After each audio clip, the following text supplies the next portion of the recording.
Hello, everyone. I'm Dr. Vivian Asari, Associate Professor of Medicine at Yale School of Medicine and the Chair of ASM Foundation Inclusion Implementation Task Force. I'd like to welcome you all to the second webinar of our special webinar series sponsored by the American Academy of Sleep Medicine Foundation. Today's webinar, titled Partnering for Progress, Community Collaboration in Research, will showcase how to engage community leaders and partners to drive impactful research. Attendees will gain tools for storytelling and leveraging culture practices to disseminate findings and enhance community collaboration from the perspectives of our three panelists, who are community members and clinician scientists. We will kick off our time together with three brief presentations, followed by a Q&A that I will facilitate.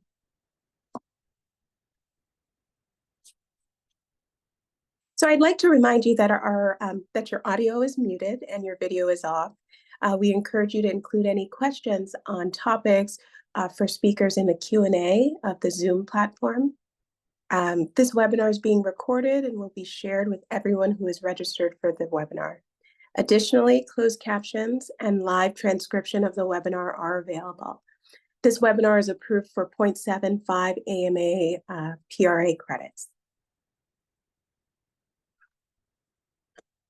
So the webinar aims to, number one, identify strategies for engaging community leaders in research, apply methods to collaborate effectively with community partners to enhance research dissemination.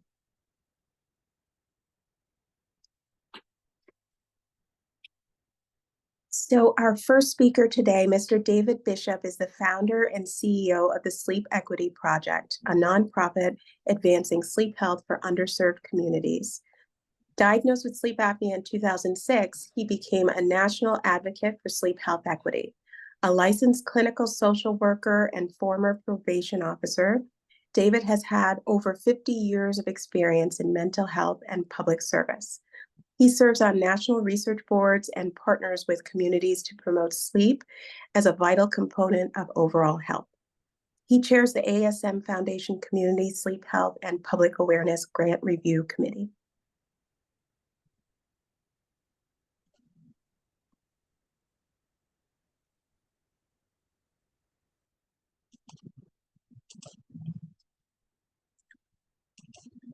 Good afternoon.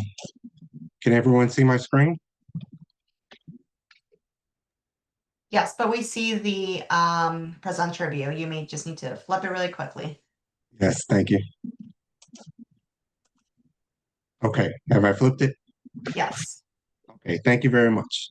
So good afternoon, everybody. As Dr. Asari said, my name is David Bishop. I'm the CEO and founder of the Sleep Equity Project. And I've lived with sleep apnea since 2006. Actually, I know I've had it prior to that, but was not diagnosed until 2006. So I bring both a personal perspective and through all of my advocacy work and collaborating with the American Academy of Sleep Medicine and other nonprofits such as the Alliance of Sleep Apnea Partners, of which I'm a community member. I've gained professional experience. And so today I'll be talking about the community collaboration in advancing partnering with communities around sleep research, and specifically how we bridge the gap between populations and research efforts, and why it's really important to have those community voices in those discussions. So next slide is have no conflicts of interest to report. And in terms of the learning objectives, by the end of this, my talk, I hope you better understand three key areas. First, we'll talk about the benefits of community collaboration. Second, we'll discuss the critical effects of the dropout of treatment on research participation and some ideas to mitigate this challenge. And then third, we'll talk about the value in having trusted community messengers to help bridge that gap between research and diverse populations. So, obviously, research is much stronger when we have that collaborative effort with a wide number of people in the community. Obviously, we want participation that reflects the diversity of our neighborhoods, of our rural and urban communities. We certainly want that neighborhood credibility to really help build that trust factor. And we want that our recruitment rate to be pretty robust so that we can really have that diverse patient population. But I also want people to think about the fact that there are also a number of different or two different definitions of community that I see from my perspective. Obviously, the traditional definition are that of various cultural communities, different cultures and different types of languages spoken all across the United States. And that's really something that researchers, of course, have to continue to be very sensitive to, and to think about cultural competency. But the other one I want us to think about is that among sleep patients themselves, there's many smaller communities that you need to think about. Obviously, there can be somebody with multiple sleep disorders, but just drawing from experience from studies that I'm involved with now, whenever patients get together, we have some similar things that we talk about, but there are things that we learn from each other, because there may be other disorders, chronic disorders involved, or their sleep disorders involved. So that is, in a sense, another community that we need to think about. And that's important because it has to be fostered, it has to be listened to, it has to be developed. And it's something that sometimes as patients, we don't get a chance to really work on. It's something that we have to really plug into nonprofits like the Alliance of Sleep Apnea Partners or Project Sleep or other, really robust nonprofits out there. So, keep that in mind, that there's some people who maybe have not discovered their community to work with. They haven't discovered being able to plug in. And oftentimes when we do get connected on research studies, we do find that we enjoy spending time together and talking about our journeys in more detail and more depth that maybe we talk about with researchers. And then that kind of helps us really come forward a little bit and feel that supportive environment where we can talk more about our experiences. And then the other thing I want us to really think about is that trust does matter, and we'll just talk about that in a few minutes. Trust does matter, but one of the things that you need to consider is that there may be somebody out in the community who maybe is hearing that their neighbor dropped out of treatment. They've stopped using their treatment, or they haven't been able to really get their concerns about their sleep addressed adequately. And so, they may not be as enthusiastic about participating in research. And so, those stories about people who've been able to adjust to treatment, who've been able to really, work through some of the barriers, are really important in terms of getting people interested out in the community to participate in research. So, just think about that as you're starting to develop that study design, as you're starting to meet with people, who have the conditions that you're concerned about, and understand that might be something that they are considering, or that might hinder participation. So these are some of the studies that I'm involved with now. The first is the functional improvement in OSA and COPD with telehealth lifestyle and exercise intervention. And the PIs for this are Laura Feemster and Lucas Donovan. And this is a PCORI study. And this is a study where, it reflects what I was just mentioning, that, really as we got together as patients, we talked about, some of the things we're experiencing. And these are patients with COPD and sleep apnea, or some with just COPD, or some with just sleep apnea like myself. So that was a really rich kind of environment to learn about other conditions and to learn about other sleep disorders. And so that community is really there. So think about tapping into that aspect as you think about, approaching research. And then the second one is the Stella study by Dr. Burdish. It's an NIH study, and it's looking at the hybrid effectiveness and implementation trial, evaluating behavioral treatments for insomnia for socioeconomically disadvantaged adults in primary care. So this study really, I think, is very unique in terms of, putting together patients who've done treatments and really looking at that effectiveness. And what I really like about the patient participation among this among this study is that they sought out individuals who were in a previous study on this subject that Dr. Burdish ran. And so she really, helped people who emerged as patient leaders to step forward and continue their participation in a follow-on study. So, that's a really strong approach to take. And then the last one is the PRISM study, and the PIs are Amy Sawyer and Alexa Wadich. And this is a PCORI study, and they're really looking at developing a shared vision and build infrastructure, resources, shared information, and relationship building for partner studies about sleep and sleep disorders. So this effort is really, the essence of what I'm trying to get across, is really digging in and what motivates people to participate in studies. What are some of the things that may be non-traditional that people are able to realize if they're able to get adjusted to treatment? So this is a really unique kind of approach. And there's a lot of discussions that, really range across, our ideals about studies. And this is a really neat learning experience for everybody. And then, of course, diverse participation remains low. And there's historical mistrust. We all understand that really well. There are also structural barriers. We understand there are transportation challenges, and I know a lot of researchers really have to think about those things very deeply. And the digital literacy gap, is challenging. And then also there's a cultural disconnect, the lack of culturally appropriate outreach materials and language barriers can be a hindrance. And then again, coming back to that treatment dropout. So many patients have given up on treatment and they really are disillusioned about participating in something like research. But I think there's some things that are, here now that really are encouraging about that treatment dropout aspect. So you really want to think about the patient journey and those critical dropout points that can happen all along the way. And one of the things that I think are really exciting is that obviously with the introduction of biologics and device developments, you have companies who are doing lots of advertising to raise the awareness about various sleep disorders. And so almost every week I have people asking me about, treatments, for narcolepsy and treatments for insomnia and treatments, of course, for sleep apnea.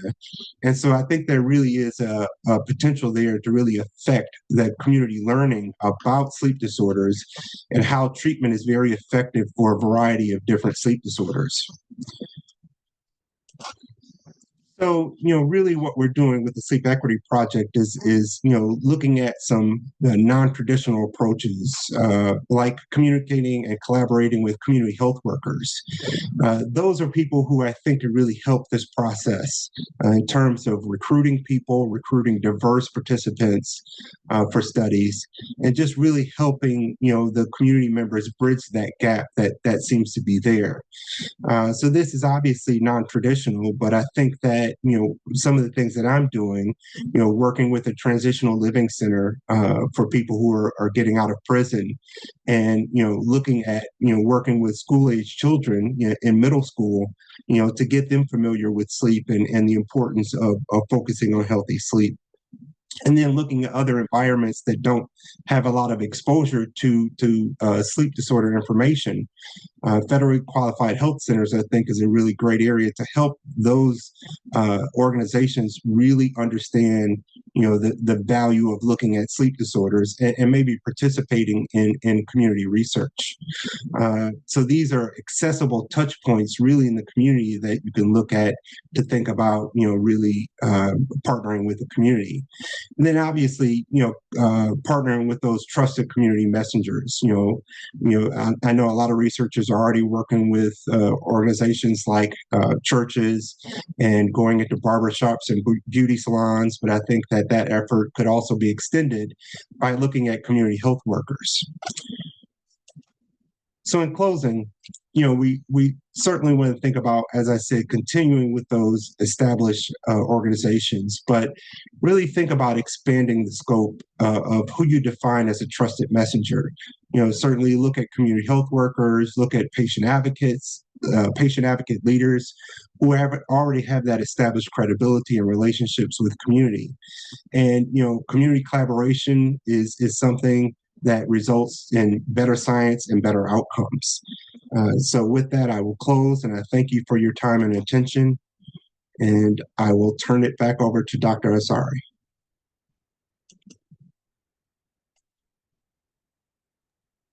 Thank you so much, David.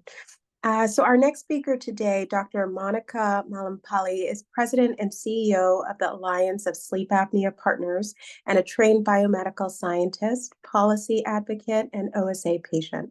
She has led national efforts in women's health and sleep since 2013, including work with SWHR and AASM. Monica holds a PhD in human genetics and has held research and policy roles at NIH and Johns Hopkins. She also founded the Institute of Women's Health Strategies to advance science-based health solutions for advancing women's health. Monica collaborates across sectors to address knowledge gaps and improve care for women, as well as people living with sleep apnea.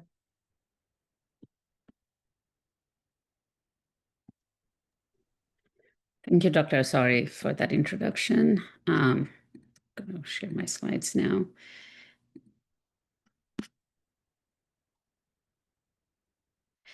Good afternoon, everyone. Thank you I want to thank AASM Foundation for giving me this opportunity to present today. There was a terrific presentation by David, by the way. And I'm going to take a slightly different approach in kind of more almost like a theoretical approach to understanding how patients can serve as partners in research, and really how, what are sort of the successes or the sort of the framework that we need in making this a model that works for all the researchers and patients.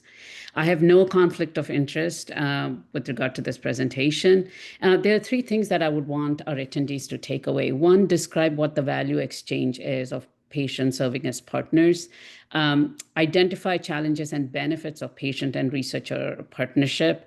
And when I say researchers in this context, I'm using this term very broad, whether it is trained biomedical or basic researchers, and as well as clinicians who serve as researchers. So I think whatever I present today should be able to sort of be applicable to all researchers.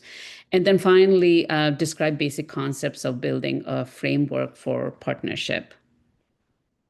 So when we say patient as partners, what we're talking about here is people with lived experience who have longitudinal bidirectional involvement with health organizations for the purpose of system change. So essentially, you're looking at patients and researchers coming together as collaborators. So when two sets of folks come together as collaborators, there's actually a value exchange. And I think we need to understand what this value exchange is for patients as well as providers. So there are reciprocal benefits that are gained from this type of partnership, right? Now you're moving away traditionally what has been a passive, patients being passive recipients of care. And now we're shifting to what is more patient-centered care that can lead to practical insights and better outcomes for both.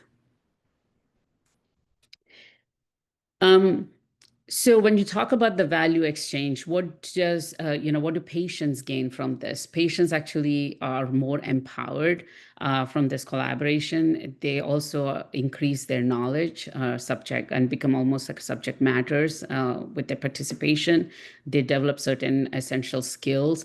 They feel there is a sense of purpose when they give to research. And then financial compensation is very important. Again, something that sometimes can be overlooked. But for a lot of patients, that means a lot, especially when they're giving their time and taking their time away from their work, etc. And for researchers, it's important to, relevant to their research. There is a greater satisfaction in working with those patients, and then also achieving some of the research outcomes.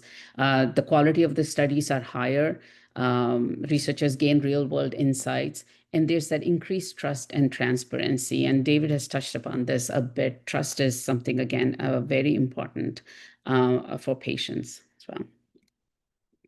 There are certainly lots of challenges and barriers when it comes to this creating this type of partnership or collaboration. One of them is power imbalances. Again, traditionally, just the way our healthcare or the research enterprise is set up, where professional experiences are often prioritized over lived experiences. So how do we overcome that, right? Inadequate compensation, like I mentioned before, is also one of the challenges. Insufficient or inadequate compensation can lead or to limit participation by patients. And then patients may feel underappreciated.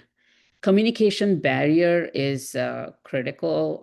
It's critical to overcome that, because often researchers tend to use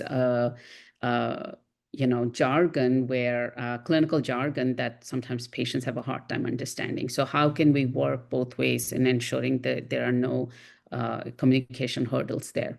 Inflexible processes would refer to either some institutional barriers or administrative barriers, something as simple as scheduling, or again, compensation burdens. Again, understanding what those barriers are and how do we overcome that. Lack of support actually works for both. There's a need for training for patients as well as researchers in a collaborative model setup. So again, how do we provide that? And finally, unconscious bias, where there are some predetermined beliefs that patients' skills or capabilities are, about patient skills or capabilities, and then what patients can actually bring to the table. Often researchers may fail to recognize the full potential or the intellectual contributions by patients. I do want to preface by saying that I think a lot of these barriers or challenges are already recognized, and a lot of researchers have already sort of put some of these things, have overcome some of these challenges. And I think it's just up to us to recognize what models are in place and what's working and what's not. There are mutual benefits that are gained by both. Patients bring in that experiential knowledge, and researchers bring that scholarly knowledge. So it can go all the way from designing a study, drafting the research protocol, choosing the methodologies, to, again, help with recruiting patients, collecting data, analyzing and interpreting data, and eventually even conducting that knowledge translation to others, and then evaluating the research impact. So these are just some of the mutual benefits that I've laid out here. So this is a paper that was published in 2016 by some of the founders of ASAP. And this paper talks about the importance of the patient partnerships via this network that was created by Dr. Susan Redline, Sleep Apnea Patient-Centered Outcomes Network. And I pulled a quote from this paper this is a quote by a patient who said, "Research will be better designed when patients are made part of the team at the design stage. We are the experts in our condition. We will think of things researchers without the disorder would not. We will learn things from the researchers that will make us more effective, as we hope our experience will make them more effective. And possibly research designed with patients will carve shorter paths to effective care for all of us in the system." And there are several other quotes like this in the paper. So there are two, the words that you often hear about, patient engagement and patient-centered. And I just wanted to spend a quick couple minutes on these two terms. When it comes to patient engagement, I think it's such a broad concept, and which really says is that you've been actively engaging a patient. Although the activities are pretty limited, it may just be limited to providing educational materials to the patient. But when it comes to patient-centered, which again is another thing we've heard quite a bit in the sleep field, but I just want to emphasize This has more importance, research relevance. There is a greater patient satisfaction when something is patient-centered, and also better outcomes. The quality of the studies are higher, and then there is also that increased trust and transparency. But what I'm trying to say here is, how do we get to actually a more evolved process where patients are truly as partners? So this is a much more focused concept. It's truly a bidirectional or a multidirectional dialogue between the patients and researchers, away from the one-sided concept that I've just discussed. And there's also a shift in this power dynamics, right? There is a legitimate contributions by the patients, and then just simply not as consumers. And also that brings in the diverse perspectives of the patients. So what I'm suggesting really is bring what we've learned from the patient-centeredness and the patient engagement, and can we come up with a better model where patients truly serve as partners? So what would that entail really? And that's something I would want us to put some thought towards it. And I also encourage AASM actually to, or AASM Foundation to work with organizations such as ours or David's and other patient groups to understand what really, what does this model really mean when it comes to patient as partners? There are several examples of this type of model frameworks. I was able to find about 3 of these, but again, they're very different. So certainly we need to dig deeper and see what works. And what I've done here is I've taken the patient partnership maturity model and again, pulled a few key concepts from that model and for us to think through. So one, support is very, it's a great place to start. And it's what it describes is this transactional education engagement, which I talked about, is the patient engagement. And the second aspect is the engagement where there's advanced support to build patient confidence. So it's one step up. But further than that is really the activation, which I think is very important there. That's where when we start to actually make a difference. How do you, and actually activation and coaching as well. Coaching will refer to how do we keep these patients throughout and continue to keep them focused and be involved. And for that, what you need is a training, some sort of a training, some sort of a model where patients are, a lot of the patients who come into serving on these boards, like David was mentioning, don't have the formal training. But is there a way that we can train them and coach them so they continue to participate and then also activate other members of their community to come in as partners? And finally, we want to reach a place where patients are incentivized to improve health outcomes along with researchers. So these partners are there, available, they're trained, and they know exactly how to engage with the research enterprise. So finally, I just want to conclude by saying why it matters. It matters because we all are looking for improved outcomes. And then what that would need is a sort of a system transformation. And again, like I said, it's already happening in the sleep field. And again, and PCORI is a great model that David mentioned where some of these things are already in place. And then eventually we all want these empowered communities. At ASAP, we have started this Community Leadership Council. We are still a very young organization, but I'm hoping that at some point we are equally able to contribute to helping with this type of a model. But again, I encourage ASM Foundation to at least start the conversation with all the patient groups and how do we come up with this type of a collaborative model. I thank everyone. Again, and if you want to reach out to us, I'm providing our email as well as address to our website, and you can also engage with us on social media.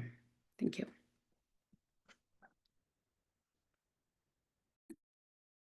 Thank you so much, Dr. Malampalli. Our last speaker for today is Dr. Robert Stansberry. Dr. Robert Stansberry is a professor in pulmonary critical care and sleep medicine at West Virginia University. His research began with small airway disease and occupational dust exposure, and now focuses on rural health disparities, particularly respiratory diseases. He applies implementation science to improve evidence-based care in rural clinics. Dr. Stansberry serves as site lead for the ATS Vaccine Initiative and leads an NIH-funded project addressing sleep apnea care disparities in West Virginia. Thank you.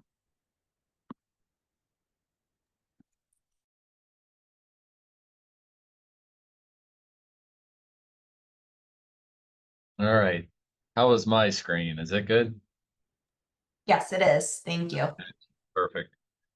So thank you all for having me. I'm Rob Stansberry from West Virginia University. Some of what I will discuss today is, as our facilitator mentioned, has been funded by NIH. Then I also chair the ABIM, American Board of Internal Medicine Sleep Medicine Advisory Committee, which provides oversight for certification in sleep medicine, but nothing I discuss today will be specifically related to those exams.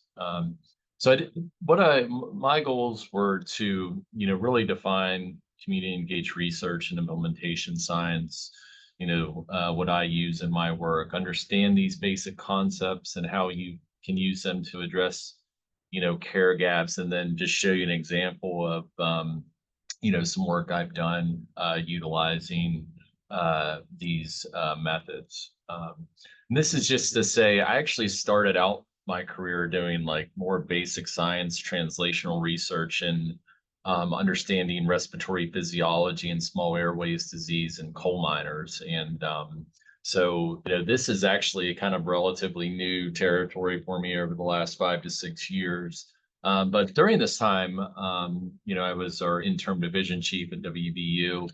And a lot of people approaching me about, difficulties in care access and, really poor health metrics throughout the state, particularly in respiratory disease. So that's kind of how I got interested in, rural health disparities. So, very day one, I was like, all right, we're going to fix COPD in West Virginia. We have the highest smoking rates in the country, very high burden. And so we put this project together where essentially patients got this respiratory coach who was a respiratory therapist with a standard protocol on when things should be escalated to a physician, and really got no input. I went into it saying, I'm the board certified pulmonologist, I know best, and we didn't have much success. We did get these patients had very advanced lung disease, hypercapnic respiratory failure. We placed them on home ventilation. But the patients that we had this respiratory coach, we could get them to use their device a little bit more, but actually just ended up admitting them into the hospital more, and very high mortality rate in both groups, like 1 in 3 patients had passed away within a year. Again, these were patients with very severe lung disease. So it kind of got me thinking, like, man, that did not go well. What should we do? And, one thing I always, when I think about any of the projects we're doing in, our rural communities, I think one mistake we make, a lot of our subspecialties, is we get involved in care really downstream. And anything we can do upstream, whether it's improve access to healthy food, provide, places where people could exercise, and optimizing people's sleep, that really has a trickle down effect across multiple disease categories. So that's why really my 2 big research projects right now are aimed at, one, improving sleep, and then, improving access for vaccinations that, prevent disease and illness and poor outcomes across the chronic disease spectrum. So what is community engaged research? And when I talk to students about it, that's they just tell me, it's talking about your research with, people who live in the communities you target. And it's really more than that. Really from day one, particularly when you're doing the sort of work I do in rural communities, having a discussion with people about, what might work in your community, what are problems that you see with our potential approach, what are things we should consider when we design a program. And then as that program's rolled out to the community, whether it's a QI project, a research initiative, or just a new clinical program, getting feedback throughout that process is just so important for the people who actually live, in these areas. The other concept I wanted to define is implementation science, and this is something that was really relatively new to me, but it really focuses on when you look at evidence-based medicine, new research typically takes about 17 years to make it into clinical practice, and a lot of areas that have significant health disparities, it's even worse. So how do we bring evidence-based medicine to these communities? So what implementation science looks at is how to best help people in these places do this evidence-based interventions. And implementation science is full of frameworks and strategies on validated stuff that can really help facilitate getting care into these communities. It might be, clinical workflow, financial stuff, staffing, community education. Like there's a whole list of things that are well validated, and I'll show you how you potentially can navigate through these issues with some work I did. So, as I said, after our COPD intervention failed, I went back to the drawing board, and as I mentioned, I thought, well, sleep is one of the pillars of health. Diet, exercise, and sleep. And West Virginia is the most obese state, so I wonder how we do in identifying sleep apnea in our state. So I've partnered with the Medicaid database who provides about a third of the coverage for West Virginia, the West Virginia adult population. We used diagnostic codes versus national databases to look at prevalence estimates and really compared what the black line's really showing what we would expect based on our population metrics, and then what those diagnostic rates are. And you can see we'd expect almost 1.25 of our adult patients to have some degree of sleep disordered breathing, but somewhere about 7-8% of those patients actually had a diagnosis. And then when you went to our really rural communities served by federally qualified health centers, I mean, it was like 2%. So those communities were really underserved. So what I decided to do is, it is just not practical for everyone to come to WVU in Morgantown to try and get care for sleep apnea. So there's been a lot of work in trying to engage primary care in sleep apnea, and it just really has never taken root. So I kind of drove around West Virginia to different rural clinics and just asked providers like what they thought about sleep apnea. I also gave them the Osaka questionnaire, which is a validated knowledge questionnaire about sleep apnea. Now, these are primary care providers, nurse practitioners, family medicine, a little bit of internal medicine. And as you can see, their knowledge base was really good. I mean, they had a pretty good knowledge base on sleep apnea care. And when you ask them, do they think it's an important disorder? I mean, the overwhelming majority of them thought, this is something we really need to think about and treat. But despite having very good knowledge, there was essentially zero confidence in identifying, managing obstructive sleep apnea.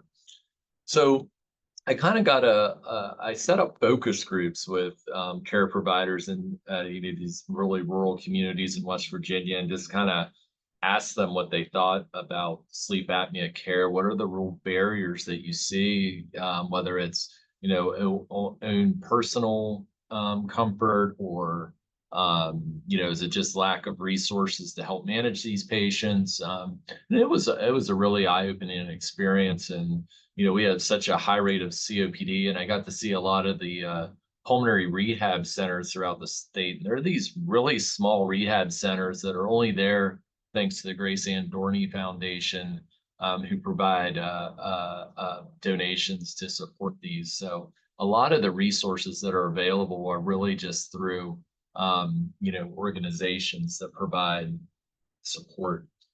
So after we did this whole analysis, and we did a thematic analysis of what our different focus groups looked like, And we use the consolidated framework for implementation research really to map out like what are the different barriers to care for sleep apnea in West Virginia as highlighted by these folks practicing in the rural communities we were interested in. And then what are some facilitators we could potentially leverage? And this was really eye-opening. And then we use this to uh, uh, really develop strategies for implementation. So we use the C4ERIC, which is the expert recommendations for implementation.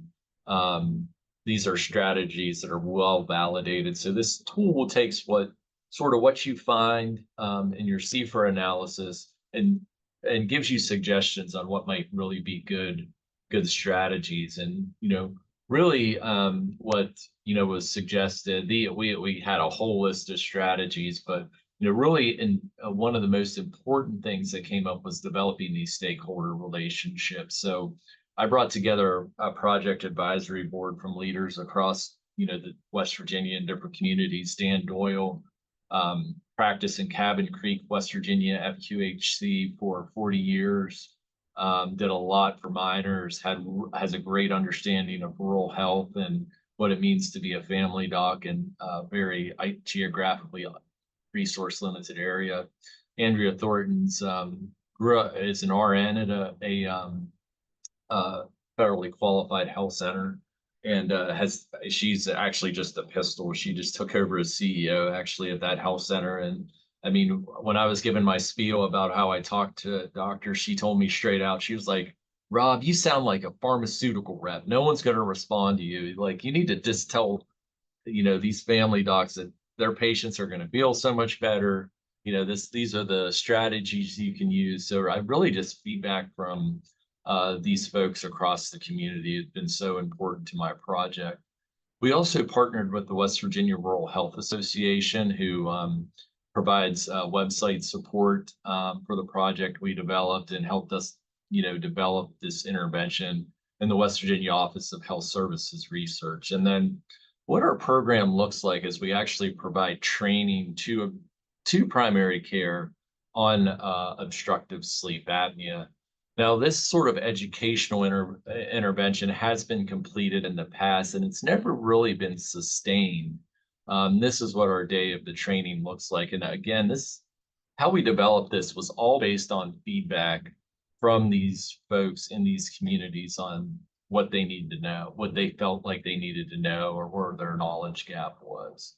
But I think just to stay on time, one thing that has struck me, and I do sort of wonder if these other programs have failed in the same way, is, after the primary care historically has gotten this training, they almost feel like they're left on an island to care for obstructive sleep apnea. So based on feedback, and that was something that a lot of the primary care providers told us, we developed an asynchronous REDCap database that after they go through their training, they still have a specialist as backup if they have questions about a sleep study or need help troubleshooting a CPAP machine. So they don't really feel like they're left on their own to manage these patients.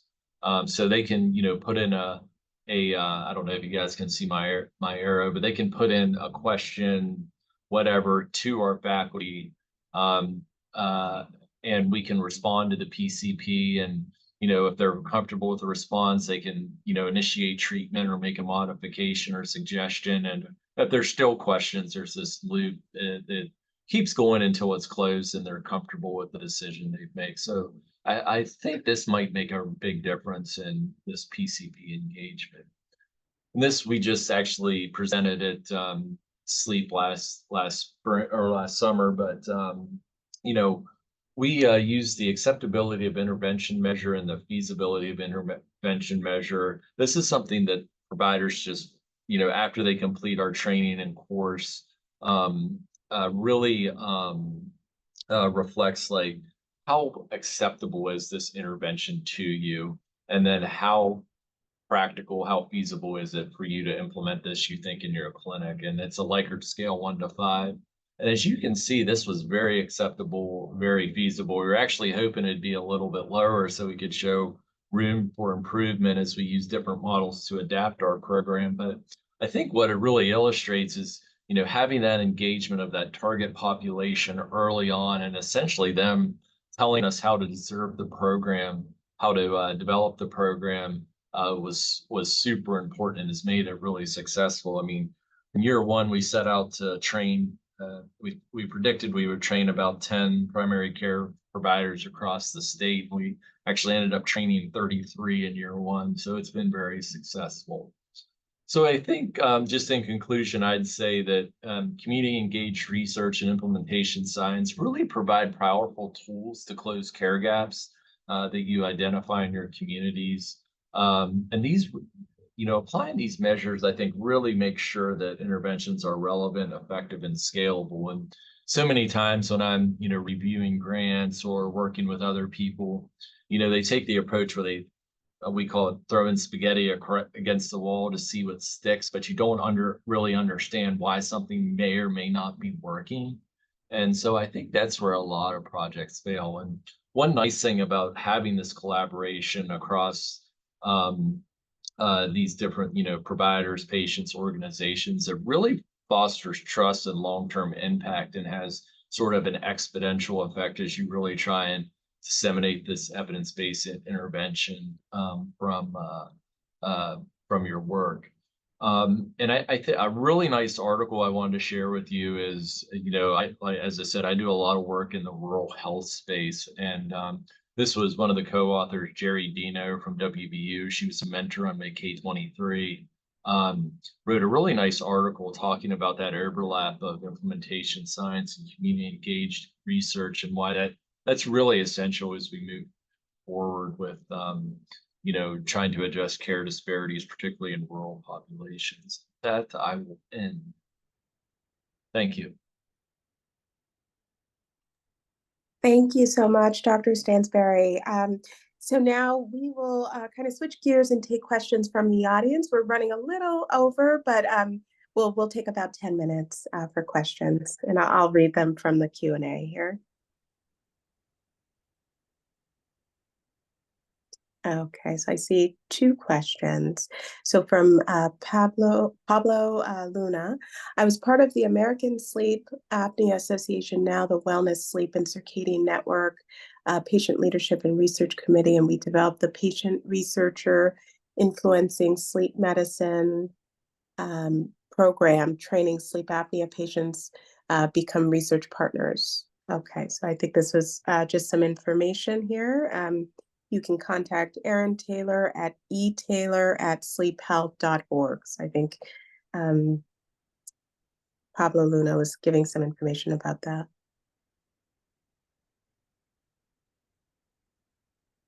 Okay. All right. And the next one from Terry Carlisle. I have sleep apnea and I wear my CPAP machine, so I understand that. What I don't understand is, why do I have sleep paralysis? Can you please provide me with something to help rectify the paralysis? So I guess this can go to any of the speakers today.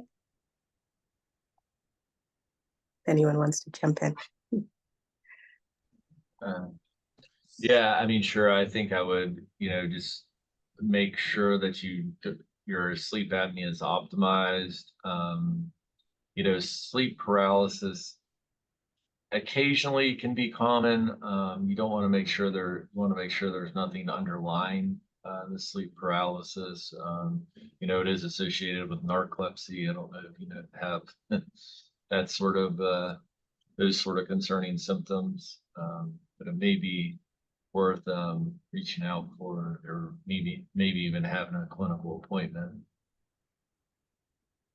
I would echo Dr. Stansberry and just say, collaborate with your sleep physician, definitely, continue to talk about your concerns and, maybe ask for a referral to dig into that a little bit deeper. Look for look for patient organizations that do talk about sleep paralysis. That's one example or one idea. Oftentimes there are patient advocacy organizations that are not well known. There are few sleep conditions that don't have patient organizations like insomnia, but there may potentially be an organization that could help provide you more resources about sleep paralysis. But certainly continue to engage with your sleep physician and let them guide you on what are some additional resources for that. Thank you. Thank you for that question. Thank you for the answers, speakers. Anyone else with any questions? Let me just check back here. Okay. Okay, so Pablo Luna, I am a sleep apnea advocate and do presentations to people in underserved communities, but I have a difficult time getting people to my trainings. How should I approach getting more people to my presentations?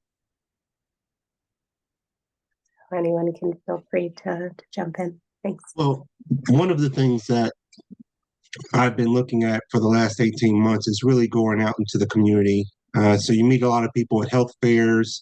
You can engage with community health centers and give presentations on site and kind of tap into their audience.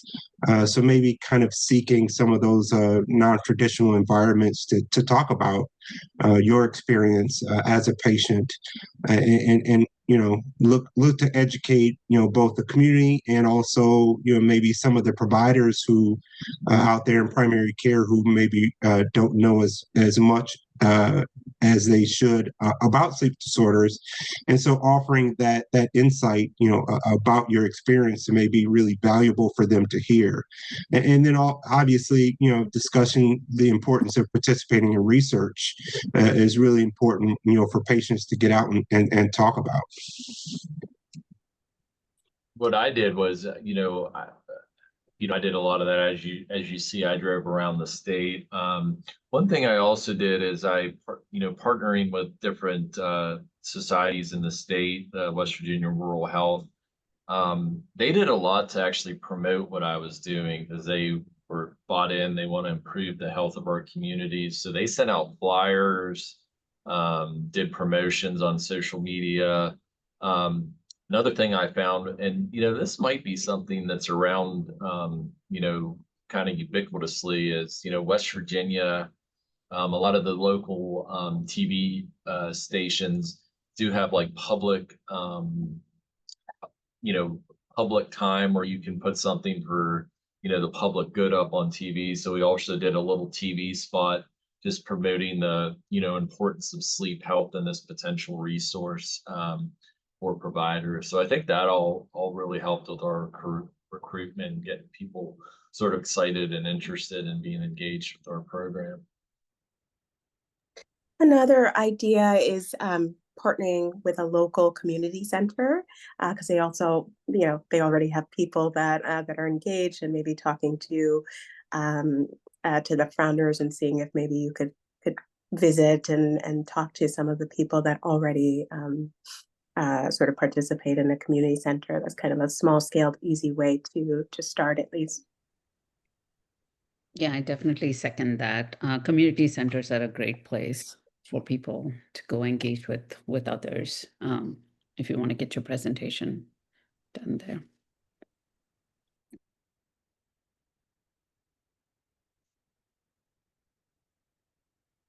Okay, and I see a few more questions. Let's see. So Terry Carlisle made a comment. Most people don't know about sleep apnea. That's very true. So Alyssa Mendoza, excellent presentations. This is to Dr. Stansberry. Thank you for sharing your community approach to the development of WVO OSA AMP. Very impressive. Do you see this model being applied to other areas to educate PCPs? Thank you. Yeah. One of the folks I worked with on my project has done similar work in hepatitis C. Unfortunately, West Virginia is also like ground zero for the opiate crisis. So a lot of injection drug use, and there was a huge uptick in hepatitis C in our state, and really limited specialists. So it really was falling to primary care. to try and manage hepatitis C, which is really out of their wheelhouse. So one of my mentors in college, Judith Feinberg, actually did something similar in hepatitis C, and I think led to, she's trained 300 and some providers and has cured over 1,000 West Virginians with hepatitis C by supporting primary care. So yeah. I do think, one thing to keep in mind, and this question actually comes up a lot, is when you think about these models, I think sleep absolutely makes sense because this is in primary care's wheelhouse. They diet, exercise, sleep, those are the pillars of health. I think where this model, and I don't know how many of you folks have been to a primary care clinic in a rural place, but those are the hardest working doctors there are. I always tell people I couldn't do that job. It's bless them for doing it. And so many times they just get everything added onto them. Oh, why don't you manage this heart failure? You don't need to send it to the specialist. And I mean, that's just not a good approach. So I think when you think about this, I mean, Hep C, that was an epidemic, something had to be done. I think sleep apnea is a perfect disease for them because of what I just mentioned. But I think what happens a lot is everyone's just I just have primary care should do it. Primary care should do it, and they have the least time of anybody. So I mean, I think from that standpoint, and that's probably one of the reasons why what I highlighted was my that COPD study I did at the start. I mean, it completely failed, and I thought I knew best. I didn't engage with anybody, including primary care.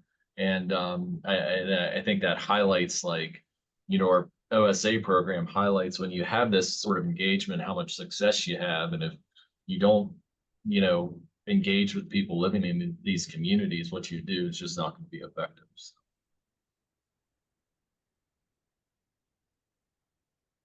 Thank you. And I don't see any other questions in the chat. So thank you, everyone. Can I ask a question real quick while I have the experts here? Of course, yes, go ahead, please. So Monica and David, yeah, I really appreciated your presentations. One thing, the program we developed really focused on on the provider side. But as we're looking through our analysis, one thing we're starting to realize is we haven't had much patient engagement in getting their insight into sleep apnea. Do you guys have any suggestions, particularly of a population that has very low health literacy? What's the best way to go about initiating those conversations with patients and trying to get them interested in a program like this and seeking treatment? I think, I don't know if David's still here, but I think something that David has started to do is that community engagement of training community leaders. And I think sort of that's one way to start getting, I think patients trust other patients with information. It's much more easier to have that approach. And I think for that reason, at least with our goal of the community leadership is that patients have already been engaged, and are they then able to go speak to other patients? And I think it is definitely a barrier right now, but I think David certainly has done a little bit of work in that area. And perhaps we can all connect offline, again, have a little more discussion. Yeah, great. Thank you. Okay, thank you so much to Mr. Bishop, Dr. Malampalli, and Dr. Stansberry. And thanks to everyone who participated today. For today's webinar, there will be an email sent out with instructions on credit claiming.